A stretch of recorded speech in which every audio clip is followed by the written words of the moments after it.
തിരുരക്ത സംരക്ഷണ പ്രാർത്ഥന. കാൽവരിയിൽ എനിക്ക് വേണ്ടി രക്തം ചിന്തി മരിച്ച യേശുവേ, എന്നെ വില കൊടുത്തു വാങ്ങിയ യേശുവേ, അവിടുത്തെ അമൂല്യമായ തിരുരക്തം എന്നെ സകല പാപങ്ങളിൽ നിന്നും രക്ഷിക്കുമല്ലോ. എൻ്റെ പഞ്ചേന്ദ്രിയങ്ങളെയും ചിന്ത, ഭാവന, ബുദ്ധി, ഓർമ്മ, കൽപ്പനാശക്തി, ഇച്ഛാശക്തി ഇവയെയും അവിടുത്തെ തിരുരക്തത്താൽ ഓരോ നിമിഷവും കഴുകണമേ, വിശുദ്ധീകരിക്കണമേ.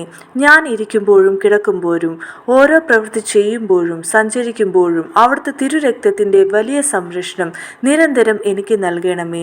അങ്ങനെ ഞാൻ സാത്താൻ്റെ കുടിലതന്ത്രങ്ങളെ എതിർത്തുകൊണ്ട് അവിടുത്തെ പാതയിൽ സഞ്ചരിക്കുവാനും എപ്പോഴും അവിടത്തോടു കൂടി ആയിരിക്കുവാനും ഇടയാകട്ടെ. ആമേൻ. യേശുവേ, അവിടുത്തെ അമൂല്യമായ തിരുരക്തത്താൽ ഓരോ നിമിഷവും എന്നെ കഴുകണമേ. യേശുവേ, അവിടുത്തെ അമൂല്യമായ തിരുരക്തത്താൽ ഓരോ നിമിഷവും എന്നെ കഴുകണമേ. യേശുവേ, അവിടുത്തെ അമൂല്യമായ തിരുരക്തത്താൽ ഓരോ നിമിഷവും എന്നെ കഴുകണമേ.